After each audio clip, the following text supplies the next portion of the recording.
Bismillahirrahmanirrahim. Assalamualaikum warahmatullahi wabarakatuh. Selamat jumpa kembali rekan-rekan mahasiswa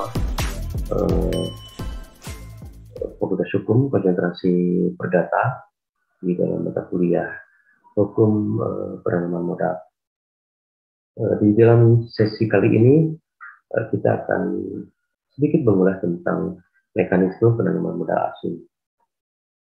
Mahasiswa sekalian, secara prinsip prosedural tidak ada perbedaan yang mendasar di dalam pengajuan permohonan penanaman modal asing atas pendirian perusahaan baru maupun penyertaan atas perusahaan dalam negeri yang telah ada sebelumnya. Karena dengan beralihnya suatu penanaman modal dalam negeri menjadi penanaman modal asing, maka PMDN tersebut harus meminta persetujuan yang layaknya untuk mendirikan perusahaan baru. Yang berbeda hanyalah terhadap perusahaan existing.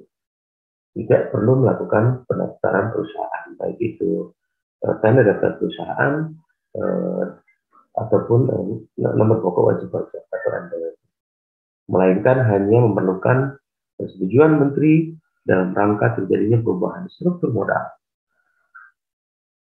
Berdasarkan pasal 23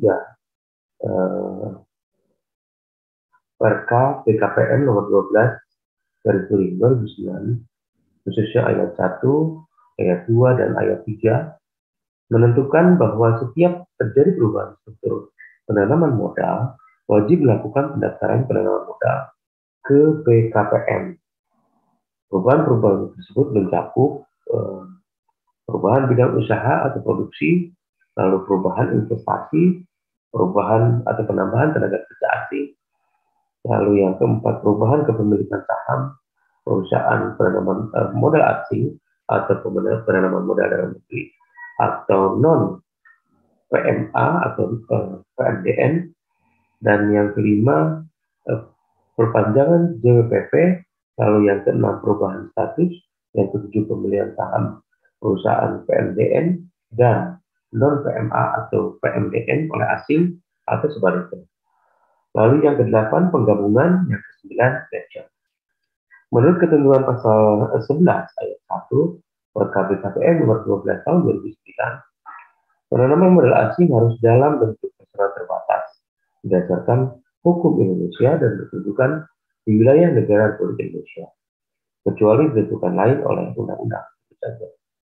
Adapun tata cara pendaftaran perusahaan penanaman modal asing adalah sebagaimana diatur dalam Pasal 16 Perka BKPM 12 garis miring 2009 adalah sebagai berikut. 1. Penanam modal asing yang akan melakukan penanaman modal di Indonesia mengajukan permohonan pendaftaran ke PTSP BKPM sebelum atau sesudah berstatus badan hukum perseroan terbatas. Lalu yang kedua, pendaftaran yang diajukan sebelum berstatus badan hukum perseroan terbatas wajib ditindaklanjuti dengan pembuatan akta pendirian perusahaan terbatas. Nah, akta pendirian perusahaan terbatas tentu saja dibuat di hadapan notaris. Yang ketiga, pendaftaran yang tidak ditindaklanjuti paling lambat dalam jangka waktu 6 bulan sejak tanggal diterbitkannya pendaftaran, maka dinyatakan batal demi hukum. Lalu yang keempat, apabila sebelum jangka waktu 6 bulan tersebut terdapat perubahan ketentuan yang terkait dengan bidang usaha, maka pendaftaran yang telah diterbitkan dinyatakan batal demi hukum apabila bertentangan dengan ketentuan baru. Yang kelima, pendaftaran yang diajukan setelah akta pendirian perusahaan terbatas atau setelah perusahaan berstatus badan hukum perusahaan terbatas, maka berlaku sampai dengan perusahaan memiliki izin prinsip atau perusahaan siap beroperasi atau berproduksi secara komersial. Lalu yang keenam, perusahaan penanaman modal dalam negeri dapat mengajukan pendaftaran di PTSP BKPM, PTSPT PPPM, PTSPT PDPPM atau PTSP PDKPM sesuai kewenangannya apabila diperlukan dalam pengurusan perizinan pelaksanaan penanaman modal. Sedangkan menurut pasal 17 Perka BKPM nomor 12 tahun 2009, Bagi perusahaan penanaman modal asing yang telah berstatus badan hukum bersama yang bidang usahanya dapat memperoleh fasilitas fiskal dan dalam pelaksanaan penanaman modal yang dibutuhkan fasilitas fiskal wajib memiliki izin prinsip penanaman modal. Sedangkan bagi perusahaan penanaman modal asing yang belum melakukan pendaftaran dapat dilakukan atau dapat langsung mengajukan permohonan izin prinsip. Perusahaan penanaman modal asing yang bidang usahanya tidak memperoleh fasilitas fiskal dan atau dalam pelaksanaan penanaman modalnya tidak membutuhkan fasilitas fiskal, maka tidak diwajibkan memiliki izin prinsip. Permohonan izin tersebut diajukan kepada PTSP DKPM. Mahasiswa sekalian, dokumen-dokumen yang diperlukan dalam pengajuan permohonan penanaman modal asing adalah diantaranya yang pertama, formulir yang dipesankan bagaimana ketentuan yang diatur di dalam Perpa BKPM nomor 12 tahun 2009. Lalu yang kedua, surat dari instansi pemerintah yang bersangkutan atau surat yang dikeluarkan oleh kedutaan besar atau perwakilan negara yang bersangkutan dalam hal pemohon adalah pemerintahan atau pemerintah negara lain. Yang ketiga, paspor dalam hal pemohon adalah perseorangan asing. Yang keempat, rekomendasi visa untuk bekerja dalam hal akan ada pemasukan tenaga kerja asing atau TKWNA. Yang kelima, KTP dalam hal pemohon adalah warga negara Indonesia. Yang keenam, anggaran dasar dalam hal pemohon adalah badan usaha asing. Yang ketujuh, akta pendirian dan perubahannya peserta pengusaha dari Kementerian Hukum dan HAM dalam hal pemohon adalah badan usaha di Indonesia. Yang kedelapan, proses dan flowchart uraian kegiatan usaha.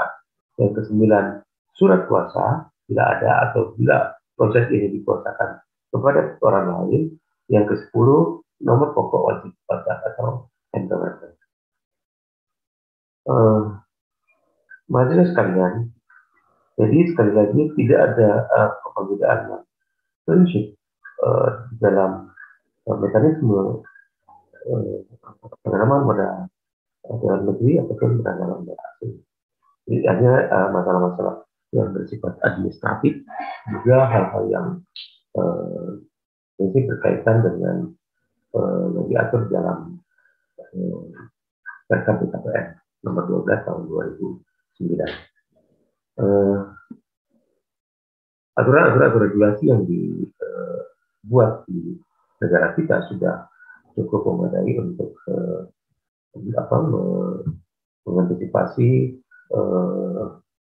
dominasi dari penanaman modal asing dibanding penanaman modal asing, sehingga regulasi tetap akan mengutamakan penanaman modal dalam negeri. Rekan-rekan sekalian, seperti yang sudah saya sampaikan sebelumnya di PA Group, bahwa menjelang UAS nanti saya akan menyampaikan materi secara offline. Namun demikian, Anda juga tidak harus melulu hanya mengandalkan dari materi-materi yang disampaikan. Sekilas-sekilas saja di dalam video-video yang saya sematkan di dalam Buana Online Course ini, tetapi Anda juga tetap harus menggali literasi lebih banyak lagi dari buku-buku, dari artikel-artikel jurnal yang di zaman sekarang lebih mudah lagi mahasiswa untuk bisa mengakses. Saya kira kemudahan yang Anda miliki saat ini dengan begitu majunya perkembangan dunia teknologi informasi, mudah-mudahan akan lebih mendukung proses belajar Anda menjadi lebih baik. Terima kasih atas perhatian Anda. Wassalamualaikum warahmatullahi wabarakatuh.